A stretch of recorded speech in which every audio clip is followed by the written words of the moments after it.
I didn't think we ever get this close to the action. We got cap talk, trade talks, and the whole war room vibe. Pop, when Brandt Tilis started breaking down numbers, I was like, this is the front office magic we never see. And don't even get me started on that Rams trade talk. Let's ride.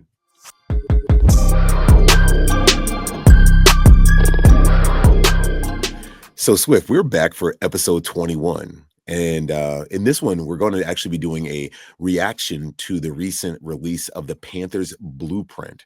And this particular episode was focused on the draft. But before we do that, Swift, I think we should take a moment to thank our subscribers. Absolutely. Yeah, man. Not only did we hit 200 subs, we also pushed 300 in about a 3-day window. And I'm humbled, I am overwhelmed, and I just want to thank our subscribers. And I haven't stopped smiling since we released the last episode, and it was our first over 1,000 view episode, and it actually ended up becoming multi-thousand views. So I think the numbers sitting around, was we said about 3,400 views right now. Yeah, right about, I think it's just about to hit 32. I want to say 3,200. Okay. 3.2. So, 3.2. Gotcha. but that's an amazing number, and I'm actually really stoked about it. I'm glad, I'm happy everyone who watched tuned in. I think the content speaks for itself, and I'm just excited to keep it going. Yeah, no, I mean, I hope the fans saw that. Anybody that comment to us, I think we both were hitting them at some point. So please comment. We enjoy talking Panthers. We want to get your feedback. And since I'm there, so let's go ahead and like this episode. All right, because I can't wait to break this episode of down of the blueprint. Go ahead and comment. Tell us what your favorite moment from the blueprint episode was, and then subscribe. Right, because you obviously you like the boys at Panther Pedigree, and then in order to know when our next episode releases or any content releases, you're going to want to smash that bell notification. I do want to say that we are now on TikTok, so you will see some of our trailers on TikTok. So please go find us on TikTok. So now that adds to our social presence. So we're on Twitter, X. I'm sorry for those that recognize the name change. We're on Instagram. We're on obviously Facebook. We're on Spotify. This episode will be available through audio only through Spotify. And I believe this week we will finally be up on Apple Music and iHeartRadio. So I am beyond stoked. I am beyond pumped. And I don't think we're going to take another moment. I mean, hey, I honestly want to say thank you. Thank you very much. You guys have made it worth it. So I don't know if you had any additional words, Swift. Yeah, thank you guys. Thank you guys for tuning in. Let's keep this thing going. Let's keep pounding. All right, so let's not waste a moment. So Swift, I think we were on the phone when this episode released, or we were on the phone shortly after. I saw that it was premiering, and I went ahead and I was doing a couple things around the house, and I decided to go ahead and throw it on the phone, so I was able to watch the premiere. All right, so let's do instant reactions first, right? Like we'll go through segment by segment, but after you watch the episode, like what were your instant reactions? My instant reaction was, I know we'll kind of get into it. It was really that Rams trade, just because I don't know if I really saw much about it. I know that we made moves in the second and third round to get our two edge guys, but I was really curious about, or I guess I was really taken aback by the Rams conversations that they were having within the war room. So I thought that was Absolutely. pretty interesting. Yeah, no, it's odd when you brought that up. I remember seeing like a little a GIF on it, not a GIF, just a visual on it, because somebody had broke the news, and then they kind of made it either Bleacher Report or one of the other outlets that the Rams had they were interested in moving up. But yeah, no, we'll get into that. My instant reaction was like I was blown away, right? Like I don't want to be a homer, right? But I'm like, I believe the Panthers, when you see the cohesiveness in the draft room, when you see the interactions between Dan and Brandt and Dave and Dave Canales and David Tepper, because I forget we have two Daves sometimes. I felt, again, well, our word is authentic. Like, it felt authentic. It didn't feel like they were acting. I can tell you, there was a couple episodes when Scott Fitterer was there. It felt like they might have reshot a couple scenes just to make it look good. No confirmation. That's just my own issues when I start watching stuff like that. This felt so super authentic. But Scott catching some strays. I know. I feel like, again, like, I mean, you know me, like, I don't want to throw the dirt on that man's name, but there were some times I'm like, man, that's just I don't know if that's real, or did you guys reshoot that? But either way, so let's go ahead and dive deep. So the first thing that we see when the episode starts is that Teteroia McMillan, you see, actually, you get an overhead view, like a drone view of the Lucas Oil Field in Indianapolis. And then they immediately go to the Teteroia McMillan pre-draft interview, and they're talking to him, like, so what were you thinking during that moment?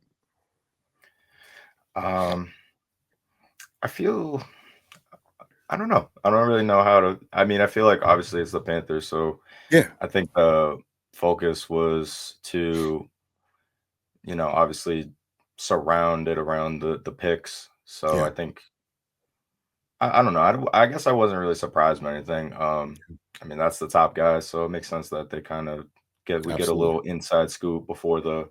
I don't know. I think the media team did a really good job. So I Oh yeah, guess I they would see did. it as like a little intro.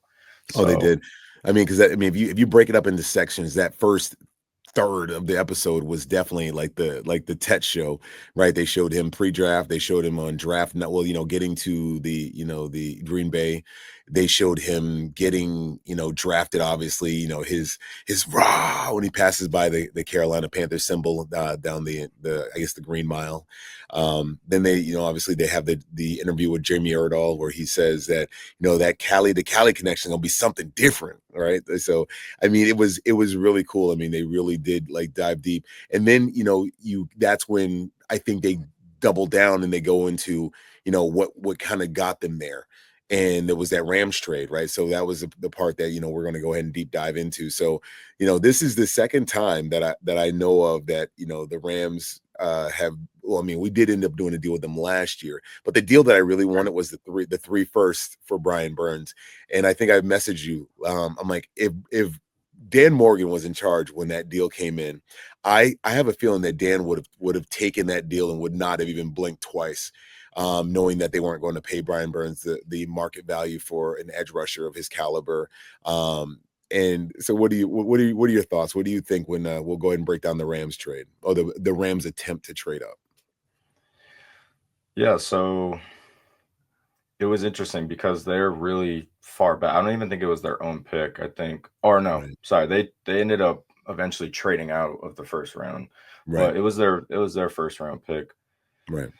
It was it was kind of surprise. It wasn't really surprising, but it just seemed like 26 was just a really big fallback. So my Huge. first initial thoughts was probably everyone else's was the compensation. Like, I mean, to drop out of a top 10 pick to 26, I mean, you're looking at possibly, I mean, you're gonna want like two firsts, 2 seconds, a player, and maybe a fifth, Like, I'm telling you, like, I'm something of not that walking nature. away Like, from that without something significant, right? Some kind right. of significant compensation. Like, yeah, no, I didn't mean to interrupt you, but man, like, when you said that like struck me. I'm like, that, like, when you, like, again, I knew the deal, the attempted deal, but when you said it out loud, hearing it, I'm like, man, that's right. Like, 26 is a big drop. Like, you're talking 18 spots. Like, that's Yeah. crazy. Yeah, it's a lot. It's a lot. So I guess it was just the team more so Yeah, because yeah. um it was just it was bold for them. I Oh, mean, granted, absolutely. we've been trade partners. It Yes. just seems like that's a big ask for the Rams, if you want to move up from 26 all the way to Well, top 10. let's quote what the man said himself. So Dan in a quote said, if they want this, they got to go above and beyond. To me, that quote tells you that he was locked in on his guy. He's not about to get off this pick unless they give him something like franchise changing, right? Like, you're going to give me multiple first. Like, I'm going to be getting a couple of years, 2-3 years worth of first round draft picks from you. And when they called back and they said no, right? Brandt Tilis, I think, picked up the phone. He said, yeah, they said they're out. And then Dan without even missing a beat, he's like, hey, let's get our guy, or so, it's something to that effect. I'm like, you know how convicted they were. Like, I got to tell you, I don't think Jalen Walker was even in the conversation. I think that was all media. Like that Yep. was they were so like decisive on the fact that they were going to go get Tetro. I'm sorry, I keep doing that Tetro. Um, I man, like I literally I was blown away by how convicted, because it was like they didn't miss a beat. And it was like the next thing you know, the card was turned in, Roger Goodell comes out and announces, Tetro. And then the best part about it is they show all the fallout, right? They show the fallout from, Tet, being the pick. So what were your thoughts there? Yeah, it seemed like they were super sure, and it goes back to what you were saying. It's crazy that didn't even seem like Jalen Walker was even in the discussion. Um, but I really like that they just stuck to the plan. That was like the big thing that they were talking about throughout the video was Yeah. we have a plan that we were going in with, and we're going to stay by it. Yeah. Like you said, Dan was saying, like, if we're going to move back like that, we're going to need, you know, the moon and the stars. Like So compensation, like not yeah. not just a little bit, like a lot of it. Like that's my thought right there. So then we get further into the episode, and you see obviously, Tetroa gets to Charlotte, he hits the keep pounding drum, he meets Bryce. You remember there's some of those memes that I think I sent you one when him and Bryce, meet up on the field, and they're kind of standing next to each other. I'm like, man, there's not a huge height difference. And I remember sending you a meme says somebody goes, somebody here lying. either Bryce ain't that short or Tet isn't that tall. Like, and it just hit me again. Like I was watching, I'm like, man, that like it really they don't seem like they're that far off in height, but Bryce is Bryce wearing lifts? Like, No, yeah, no, it really doesn't. It didn't really seem like that. There was a shot though, early in the video yeah, when like they're walking together with their stuff on, and yeah, I can definitely I feel like there's a that height was where difference. I saw the difference. But Yeah, yeah, I don't know. Initially in that video where they met, midfield when he got drafted, I was just like, I don't know, it's like is Bryce really that short or is Tet really that tall? I literally wasn't. I was a little no, conflicted with that, but yeah, yeah, no, definitely. You can definitely tell T Max yeah, up there, 6'4" and yeah, some no. change. Definitely. They start going into, hey, now they do the interview, and in that interview, they're talking about how they need to now double down on, they need to do some work on defense. I think Brandt Tilis actually says it before they actually, see that, that we go ahead and pick up Nick Scorton. But the cool thing is you get to see the maneuvering, right? Like I think that's what the biggest thing that I wanted to kind of point out. We got to see, like, to me, like live maneuvering. Like, so there was calls with obviously the New England Patriots, because that was a pick that we ended up settling on, where Carolina sent the pick 85 and pick 146 to get pick 77. And you got to see Dan having like a really, like, he's like, hey, the phone rings, like, hey, what's up? He's like, is your guy still in Eliot Wolf, the New England Patriots gym? He's like, is your guy still in the boys? Yeah. He's like, so, the deal is like, 85, 146 or 77. He's like, yeah, that's the deal. And it goes through, and it's so smooth, right? Like, it's like, I'm like, man, these guys have like that's them in their natural environment. Like they're just like, just wheeling and dealing. Like, so what were you thinking when you saw some of that stuff? Yeah, they're just. I mean, that was just kind of a good little look at just them going to work. I mean, you saw a lot of back and forth calls, like specifically trade wise. I mean, you get to really see the process. Because I mean, when we're watching the draft, we're just watching NFL Network. We're not really Right. seeing what goes on inside those rooms. So Yeah. I guess that's another interesting little sneak peek you get. You get to like Yeah. really see the process. They all got like they had a guy behind them in the room that was just specifically he's just running mock drafts like on his computer Literally. for them Literally. like down the line in the draft. So I thought that was pretty interesting. Yeah. So it's a cool little yeah, it's a cool thing to see because like I Yeah. said, it's just not things you think about or notice like during the actual draft. No, for real. And I mean, I did get a little ahead of myself, because we actually did some maneuvering that they did show to go up to move up to get Nick Scorton. So they had a couple of calls come in, And then they said, does that match the Denver deal or something like that? And so, it turns out that Carolina did settle with the Denver Broncos to move up from the 57th pick to the 51st pick. And they were able to, they sent picks 57, 74, 111, and 230 to the Broncos in exchange for 51, 85, 122, and 208. So that deal with with all that pick assets that that deal definitely took a little while to come up with, but they seemed convicted on that, because what happened is Donovan Ezeraku, the guy that we were talking about, came off the board and went to Dallas. And that's when they said, when you start seeing these guys come off, they saw him come off and they saw another guy come off. I think they said JT. And if I could think right now, I would know what JT stands for. But they saw two edge rushers come off, and they're like, at that point, you could tell that they were, kind of going, we need to do something. And so I think that's what pushed the Denver deal, so they can go up and get Scorton. And then they acknowledge that, hey, we could possibly, this is a good day to double dip. So then obviously the Eliot Wolf New England Patriots deal came in, where we moved up to get Princely Umanmielen. So that was again another peel back behind the curtain to kind of see what was going on. So I was actually pretty heartened by that. Anything you pick up on in those interactions at all? Yeah, I know they mentioned 3 edge rushers that they were looking at. So yes, I did hear that. I think they did really well. I mean, you get two of the 3 guys that you were looking at. So I mean, it just goes back to their plan. I mean, they stuck by it. There was temptations, you could tell. At times it seemed like the air got sucked out of the room in there, but they stood diligent. They were patient when they need to be patient. And we were able to cash out on two edge rushers that were graded as first, second round picks. Absolutely. And then at that point, Dan Morgan he's like, no matter how many mock drafts I've run, I haven't been able to get, these guys in consecutive order, these 3 guys. And he was referring to Teteroia McMillan, Nick Scorton, and Princely Umanmielen. So they obviously had these guys ranked pretty high for Dan to make that comment. He's like, there was no scenario that I was able to get all those guys together. So I'm like, well, that's actually pretty neat that, it sounds like we graded ahead of our draft board. And, they did acknowledge that they did have a first round grade on Nick Scorton, which, I mean, again, that to me, that's great value. You picked him up in the second round. You really only had to do pick swaps, right? You did a bunch of pick swaps. You never lost a pick in that. I think the only pick that you ended up losing was a pick when you decided to go trade with the New England Patriots. So you ended up losing 146.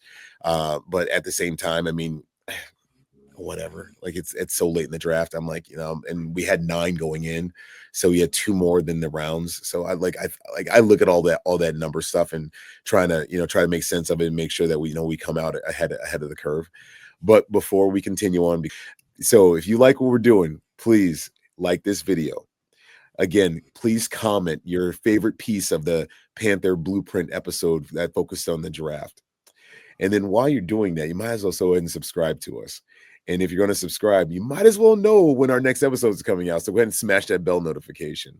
And just to give you that next reminder, because we would like you to be able to tune in to us on your terms, right? Well, I mean, if YouTube works, that's great. But I want you to know that Spotify is up. This episode is going to be up on Spotify, maybe before it even hits YouTube.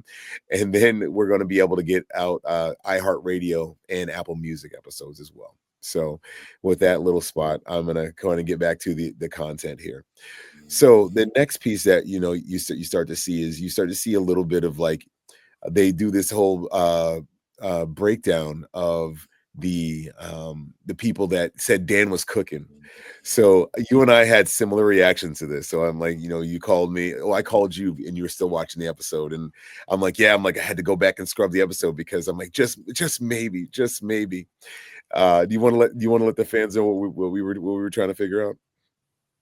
Oh yeah, so they, like you said, they had the little segment in the blueprint where they're showing all the memes, and we were kind of hoping to see some pedigree in there, but we were hoping. I'm I scrub. I'm looking. I'm like, okay, did they get one of our comments?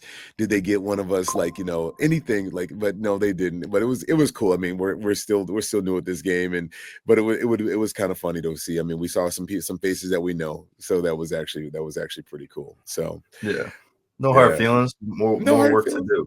Yeah, no, we're more work to do. You just listen. We'll make ourselves available. I promise. We'll make ourselves available. So as that episode continued, then you got to see they peeled back a little bit more of the interview process. Like, after the days of the draft, they went to see, you got to see Dave and Dan do their post draft interviews, and they were able to kind of rap, and they were able to kind of fill in. And then so Dan's response, actually, just kind of stay on that Dan was cooking. He goes, it's kind of cool to see when people are saying, "Oh man, Dan Morgan was cooking," right? Like, he's like, I don't see a lot of that stuff, but it's kind of cool to see. I do like when they appear human, right? Like when again, like I think I said earlier in this episode, that they don't always look like they have to have the media face on. They definitely appeared human. What were your thoughts?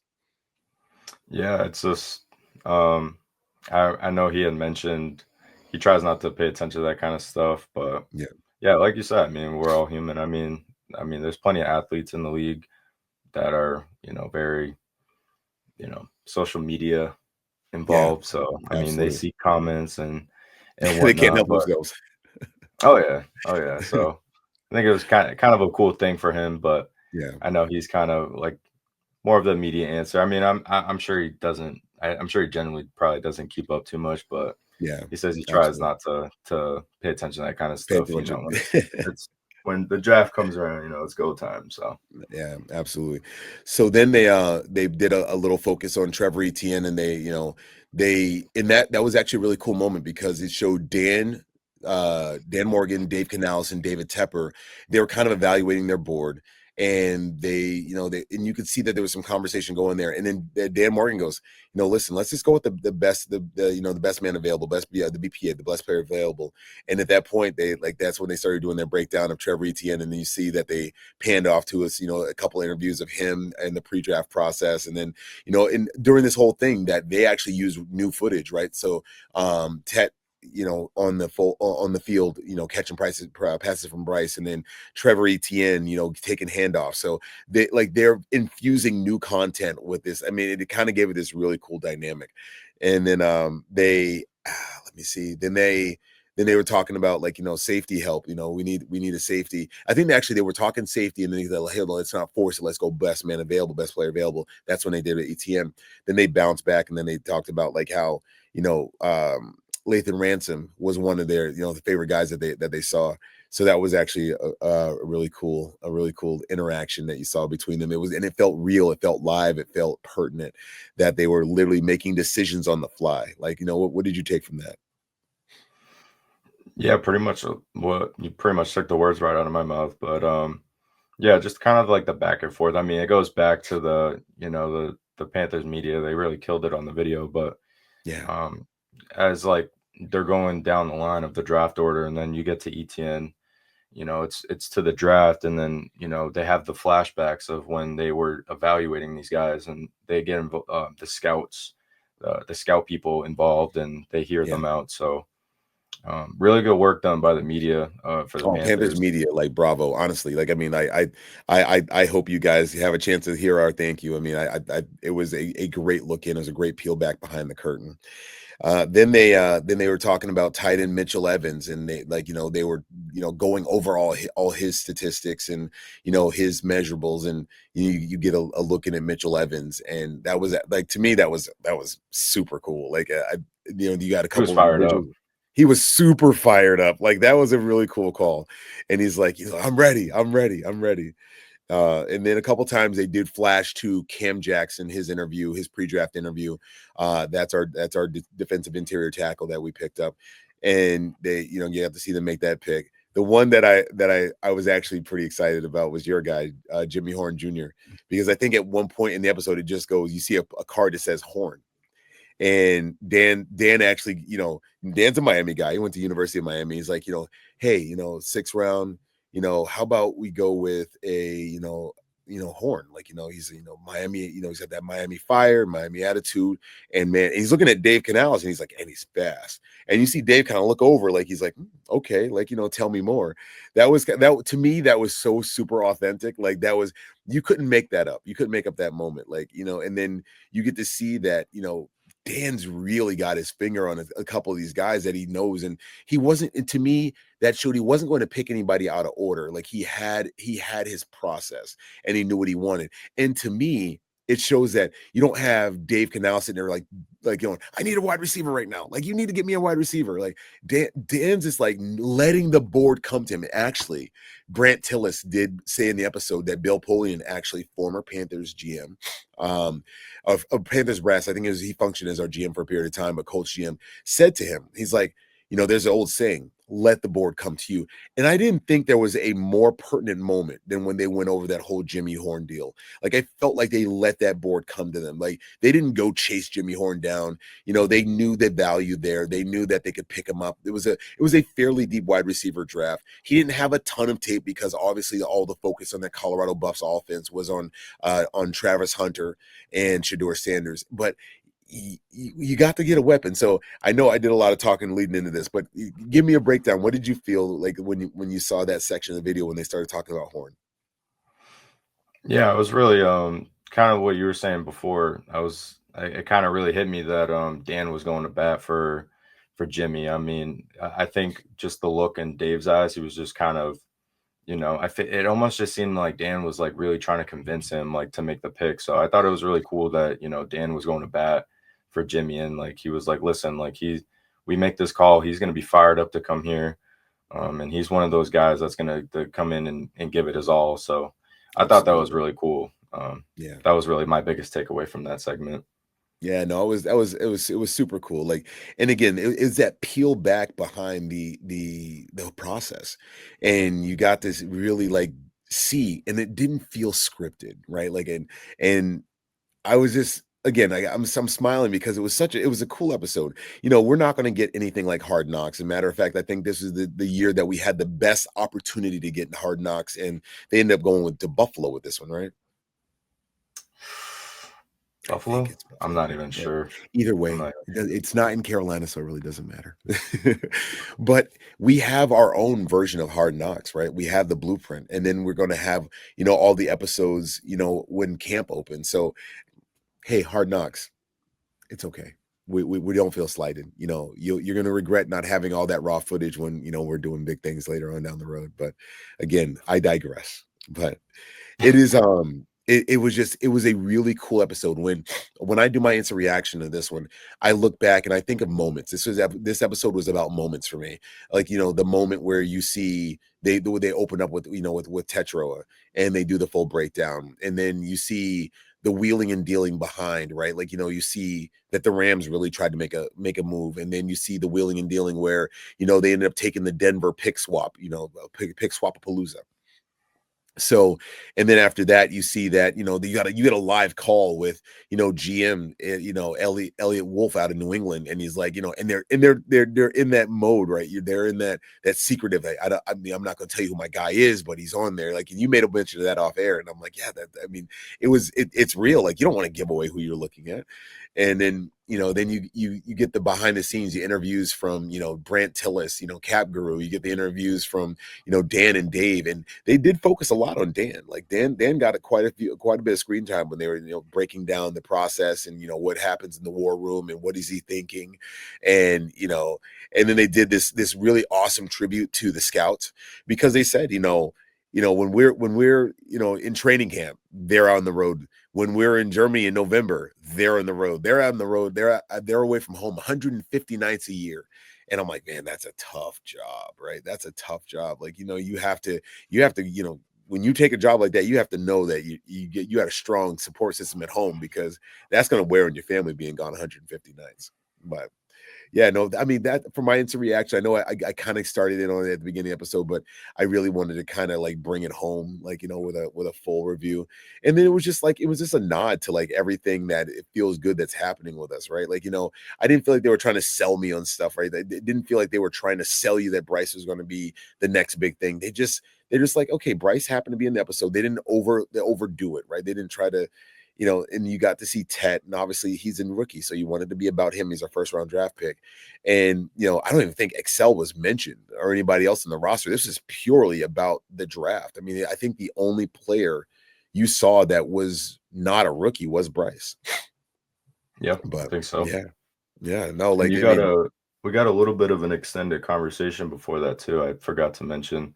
yeah, I mean, you see the clip of them kind of engaging midfield, but then there was like oh yeah, there was another probably like 30 seconds or something, just them chopping yeah, it up. That was yeah, it kind of was really another cool. observation of mine. Yeah, and then you got you. Oh, and then that I think we forwarded the post and say, and we said, Teteroi's mindset, Nalo's mindset is elite. He's like, when he makes the quote, he's like, it's the quarterback's job to be the quarterback's always right, and it's my job to make him right. I'm like, that's elite, right? Like that is elite. That is a team first attitude. That is not throwing my guy under the bus. That is making my guy right. If he has an opportunity to be right, I want him to be right. So. I was really heartened by that. I mean, listen, like it was really cool. Like I mean, I'm happy. I'm happy that we have that decent content to take a look at. But oh man, so do you have any final thoughts on this episode? Yeah, likewise. I mean, I think it just left me with chills. I texted you that. I was like, You just give me did, you chills. did. You hit me with chills. I'm like, I have my phone here. I don't want to like put my camera out of focus, but it like you literally text me and says chills. I'm like, absolutely. I couldn't echo those sentiments anymore. But yeah, go ahead. But yeah, it goes to production, but I really did enjoy like the inside process of just Yeah, the picks. Obviously, again, that Rams situation was pretty interesting to see. It really came out of nowhere for me, but yeah, yeah, just kind of getting like the little deep dive. Like you said, I don't think they try to sell us on anything too crazy. Just maybe just yeah, a little bit of excitement. Just showing yeah, off their media skills. I guess yeah. that's my Absolutely, big word tonight. But absolutely. yeah, overall it was fun. I actually watched it over a second time. Yeah, Um, I think I might be 3 watches in right now, or 2.5. I'm halfway I through know my you had season. me, but I know you were on your second, and I was just starting, or I was just about finished my first time watching it. So, Yeah, so then I yeah. played it all again. I was doing some chores around the house, so I went ahead and just put it on again. So You're a fool. You're a fool. I wanted to embrace the content, right? I just want to embrace the content, right? I want to make the Panthers media team time worth it, right? Yeah, have at it, man. Yeah, Can't get enough man. of So Panthers. listen, so we had so much fun filming this episode. We have some great content coming up. So our next episode that you're going to see is going to be our continue roster breakdown. So we're going to be breaking down the linebacking core. You're going to see, is this core complete or does it need a little bit more work? I mean, we did bring some guys in. We're going to take a look at what it looked like last year. There has been some conversation, some social media posts about, is there a chance that we could bring Shaq back since that deal is off the books, and can we bring him back under a more team friendly deal? So I can't wait to chop that up with you, Swift, and to see what we think about our linebacking room and see what's left to do there. All right, all But right. yeah, this has been a pleasure. So I do want our fans to be reminded. We want you to like this episode, right? Like, we are overwhelmed with the fan response, right? We are we are up almost 250% over our initial subscriber base when we got started back on this. I'm laughing because I'm overwhelmed and I'm happy and I'm thankful for Panthers Nation out there that says that they're liking Panther Pedigree. So share this podcast, right? So like, comment, tell us your favorite moment of the blueprint. Would love to hear it. Subscribe, tell YouTube that you like the guys from Panther Pedigree. And then if you want our content, the second it releases, you want to know the second it releases, please go ahead and smash that bell notification. You won't be disappointed. We're putting our all into every episode. We've had such good talks about, like, how this channel is growing, and we want to be one of your trusted sources, right? I didn't say the trusted source, but one of your trusted sources. I mean, we get our information from everywhere. So we'd like to just be part of your process, right? So we are thankful for you, right? And I think it's a good time to go ahead and sign off for the night. So I'm going to say, be safe, stay blessed, and keep pounding. As always, stay safe, stay blessed, and most importantly, keep pounding.